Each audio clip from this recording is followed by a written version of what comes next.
Assalamu alaikum wa rahmatullahi ta'ala wa barakatuh. On va prendre un exemple d'un examen régional blanc du niveau 3e année, matière sciences physiques, session juin 2021. Donc, on va le corriger ensemble. On prend l'exercice numéro 1, la mécanique, sur 8,5 points. Première question. Réponds par vrai ou faux. Petit a, on mesure l'intensité de la force par une balance électronique. Bien sûr, si on veut mesurer l'intensité de une force, il faut utiliser un appareil qui s'appelle un dynamomètre. Donc, la réponse est faux. Petit b, on mesure la masse d'un corps, ou la masse d'un corps est une grandeur physique qui ne dépend pas du lieu. Bien sûr que ça, c'est vrai.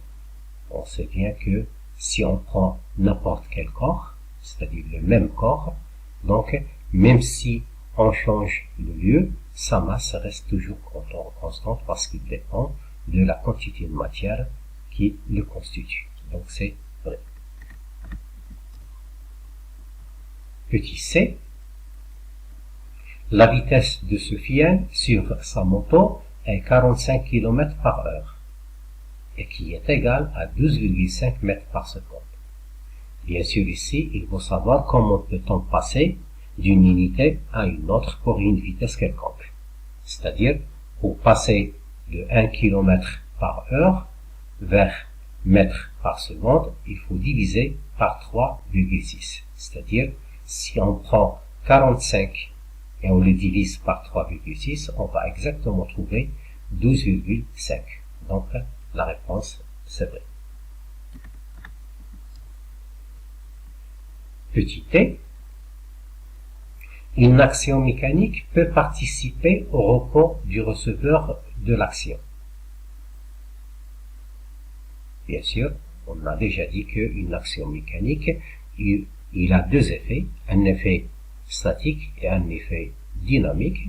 Donc, si quelqu'un me lance un ballon vers moi, donc je peux l'arrêter avec mon pied, donc je peux participer à un repos, bien sûr, de ce ballon, donc ça se voit que la réponse est vraie.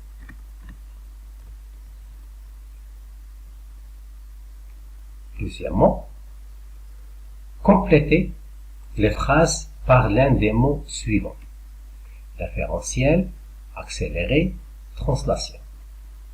Petit a, on détermine le mouvement ou le repos d'un corps solide par rapport à un autre corps appelé, bien sûr, c'est le référentiel.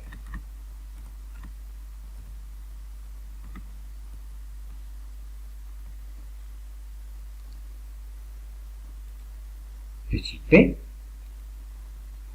la distance parcourue par un mobile augmente pendant des intervalles de temps égaux si son mouvement est. Donc, puisque la distance augmente, automatiquement, sa vitesse augmente, c'est-à-dire il s'agit d'un mouvement d'accéléré.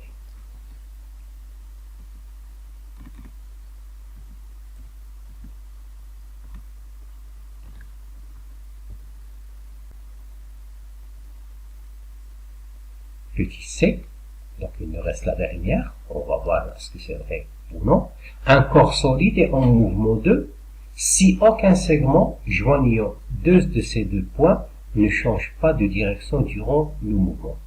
Bien sûr que si le segment reste le même ou parallèle à sa première position au long du mouvement de l'objet, donc il s'agit bien d'un mouvement qui est de translation.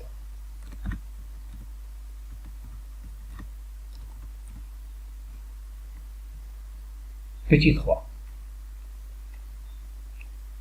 On suspend un corps solide S de masse M égale à 200 grammes et de centre G en un point A, comme il indique la figure ici. Donc on a un ressort, le corps S, le point G, le centre du corps S, et le point A où il est accroché ce solide par rapport à ce ressort. Le solide S est en équilibre. Petit a fait le bilan des forces appliquées sur le solide S et classe les en force de contact et force à distance. Bien sûr, ici, on veut savoir où on peut faire l'inventaire des forces, c'est-à-dire trouver les forces. Toutes les forces qui sont de contact, c'est les forces à distance. Premièrement, on cherche le système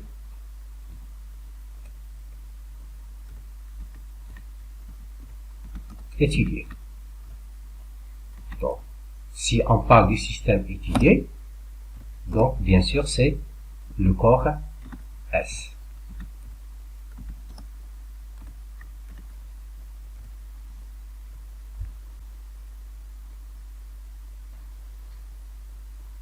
Première action, le corps S, donc c'est lui le receveur, si on veut.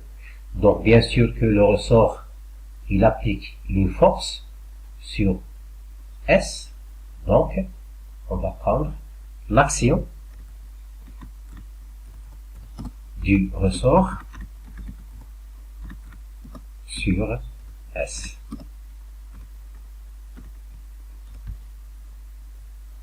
Et cette action, donc, puisque le contact entre les deux se fait sur le point A, donc, c'est une force de contact. Donc, force de contact.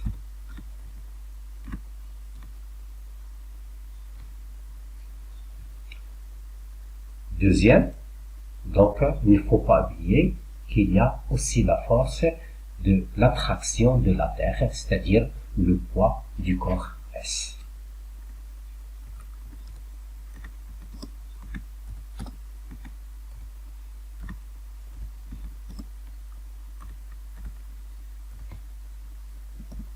Et si on parle du poids du corps S, on sait bien dans nos leçons que c'est une force qui est à distance.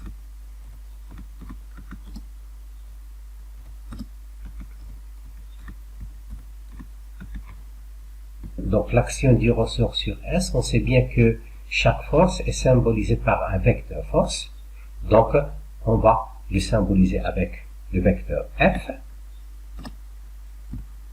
Et pour le poids du corps, on va prendre P. On n'a pas le choix. Donc bien sûr que ce sont des forces, donc il ne faut pas oublier le vecteur.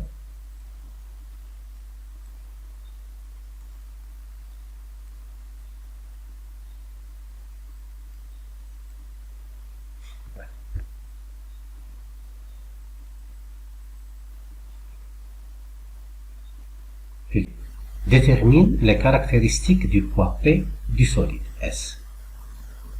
Première caractéristique, point d'application.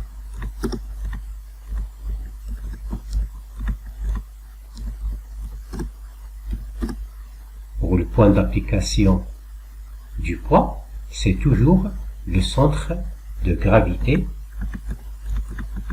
du corps S.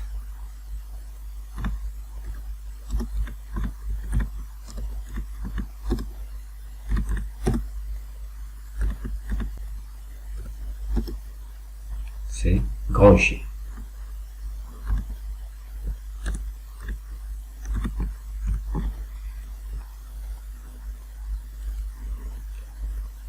Direction.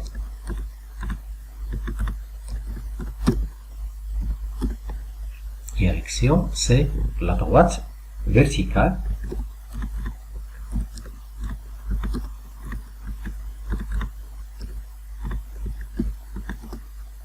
toujours, bien sûr, il passe par G.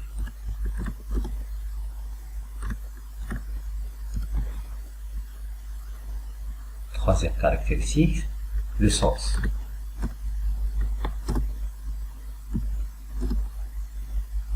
Du G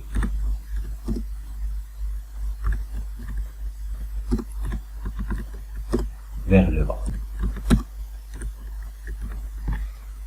Et enfin, il nous reste l'intensité, ou on peut dire la valeur. Donc pour l'intensité, on va utiliser notre relation qui nous sert à calculer l'intensité du poids, c'est-à-dire P est égal à M fois G. Donc, est égal, on sait que M est égal à 200 grammes fois 10 newtons par kilogramme. Bien sûr, il faut qu'on convertit 200 grammes en kilogrammes, donc c'est 0,2 kg fois 10 newtons par kilogramme. Donc, à la fin, il nous donne 2 newtons.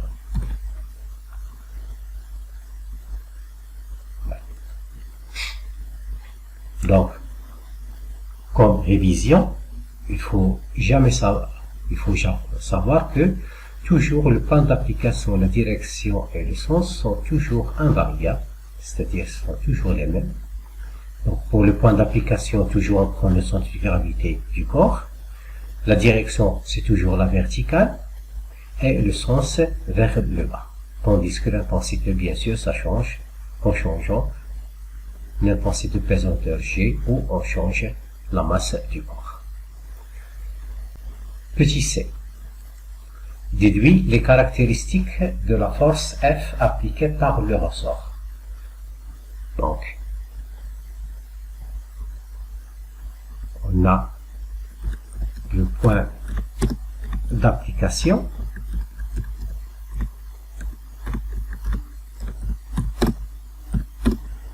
Donc, d'après le graphe, le point d'application, c'est le point A qui relie le ressort avec le corps S.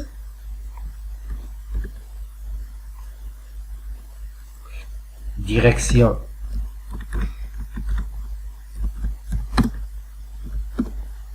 donc, si on applique les conditions d'équilibre, on sait bien que le corps S est en équilibre, et en même temps, d'après petit a, il est soumis à l'action de deux forces, F et P.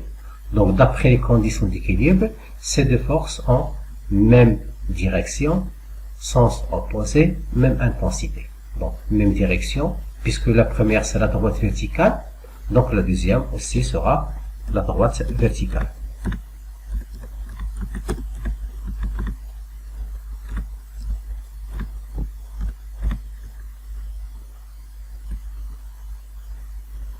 Bien sûr, maintenant, qui passe par A. Toujours, il passe par le point d'application. Le sens sont deux sens différents, puisque pour la caractéristique de P, c'est vers le bas, donc pour F, vecteur F, c'est vers le haut. Donc,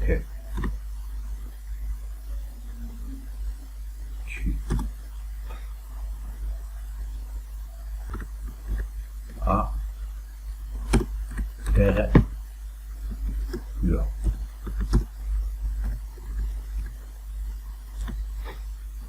Et pour l'intensité,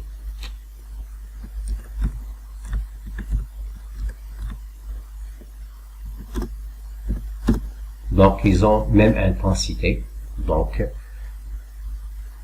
F est égal à P est égal à 2 newtons.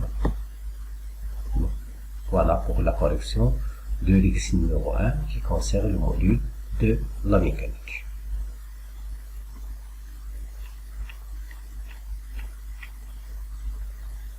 Après, on prend l'exercice numéro 2, l'électricité sur 7,5 points. Premièrement, on répond par vrai ou faux. Petit a, l'unité internationale de la puissance électrique est le watt. Bien sûr que c'est vrai.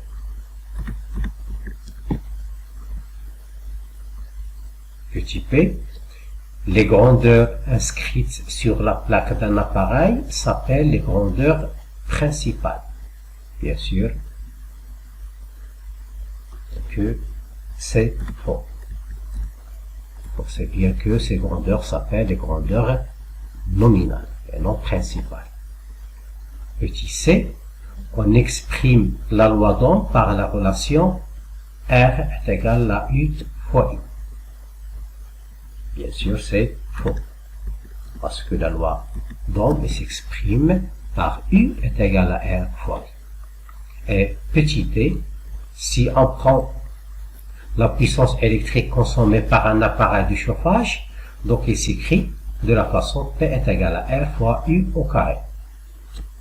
Bien sûr que c'est faux. Parce que si on l'exprime en fonction de R et la tension, donc P il sera U au carré sur R et non pas fois R. Petit 2. Attribue à chaque appareil sa puissance dans la liste suivante. Lampe de basse consommation. Donc si on cherche ici, il ne peut pas être 2000 ou 150 ou 60, donc c'est 15 watts.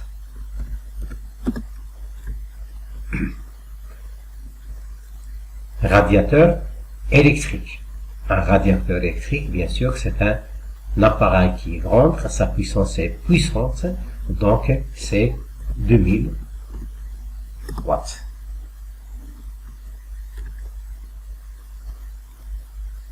Plasma, un TV, donc il nous reste entre 60 et 150, bien sûr, c'est 150 watts. Et enfin, il nous reste pour une lampe à incandescence, donc sa puissance nominale, c'est 60 watts.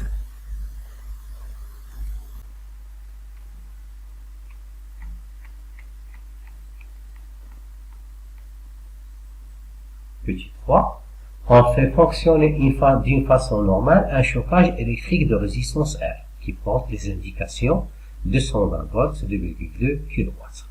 Petit a, que représentent les indications 220 volts et 2,2 kW.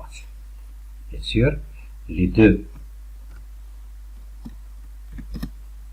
indications représentent ce qu'on appelle les valeurs nominales d'un appareil, c'est-à-dire de chauffage. Pour 220 volts, c'est la tension nominale.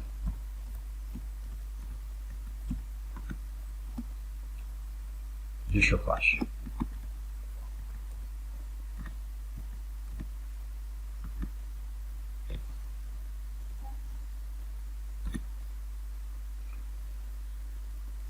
De 2,2 kW s'appelle la puissance nominale aussi consommée par l'appareil, c'est-à-dire le chauffage. Petit p. Détermine I l'intensité du courant qui passe par le chauffage électrique. On a P est égal à U fois I.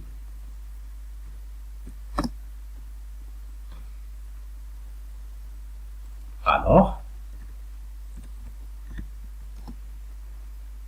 on cherche I. I est égal à P sur U. Donc, si, comme application numérique,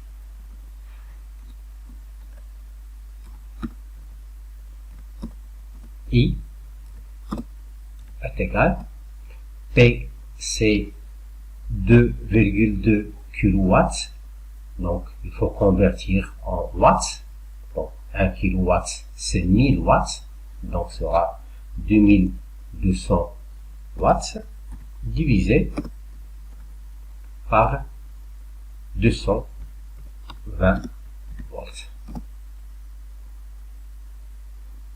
Donc, est égal, si on simplifie par 220, il nous reste 10, donc c'est 10 ampères.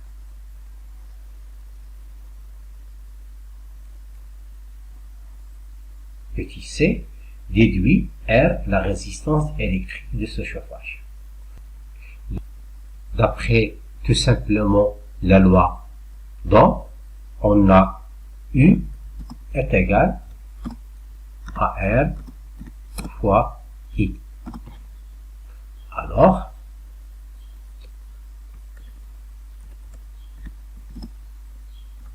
on cherche R. R est égal à U divisé par I. Donc, application numérique.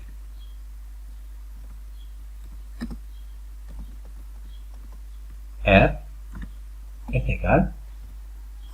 U, c'est 220 volts divisé par I. On a déjà trouvé 10 ampères. Donc, si on divise par, on simplifie par 0, donc il nous reste bien sûr 22 ohms.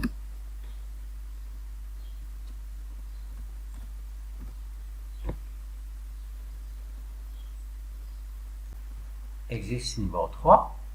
Une voiture 2 poursuit une voiture 1 sur une trajectoire qui est rectiligne. Quand la voiture 1 passe au point A avec une vitesse V1 est égale à 72 km/h, la voiture 2 il se trouve en même temps au point B avec une vitesse V2. La distance qui sépare les points A et B, c'est-à-dire la distance AB, c'est petit p qui est égal à 300 mètres. La poursuite de la voiture 2 à la voiture 1 a duré un temps qui est égal à 30 secondes, au moment où la voiture 1, bien sûr, se trouve en point A.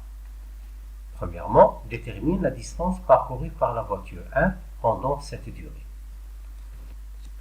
On sait bien, d'après notre cours, que la vitesse, ce n'est que la distance parcourue divisée par le temps. C'est-à-dire que la vitesse V1, puisque c'est de la voiture V1, donc ce n'est que petit t divisé par la durée t. Nous, on cherche la distance, alors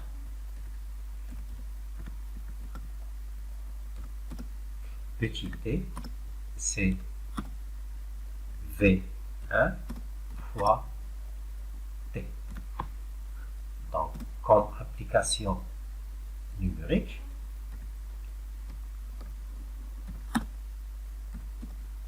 petit t est égal, V1 c'est 72 km/h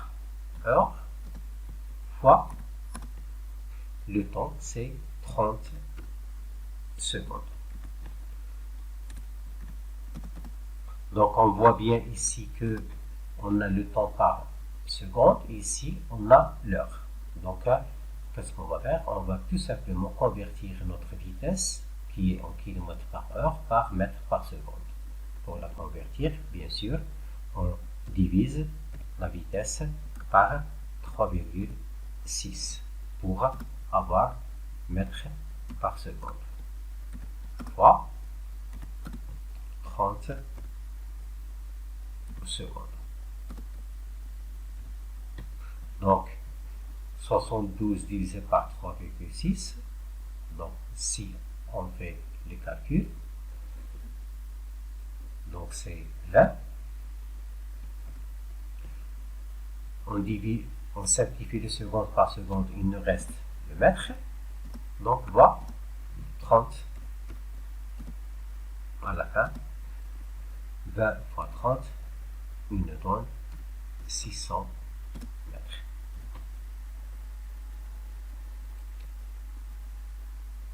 Donc, la distance parcourue par la voiture V1 pendant ce temps, c'est 600 mètres.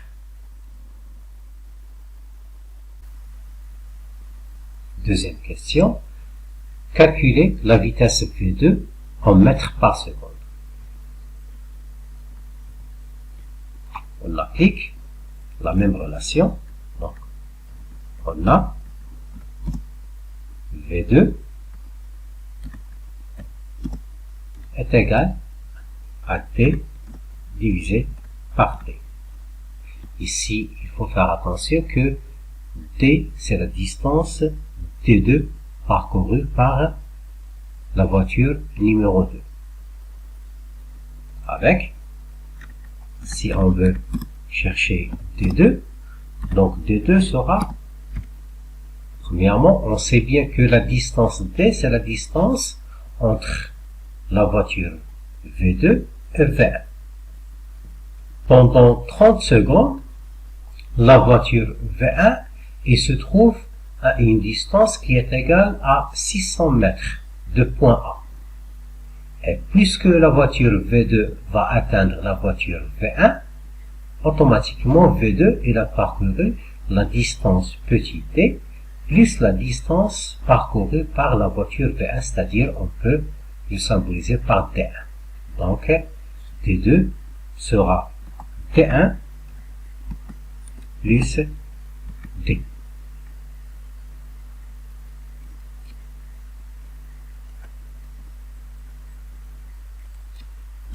Est égal à 600 mètres plus 300 mètres. Donc la somme c'est 900 mètres. Donc la voiture numéro 2 a parcouru une distance est égale à 900 mètres pour atteindre la voiture numéro 1. Application numérique. V2 est égal, D2 donc c'est 900 mètres, divisé par le temps, c'est 30 secondes.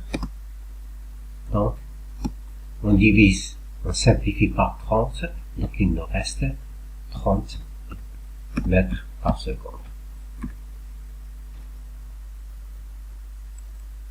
Merci.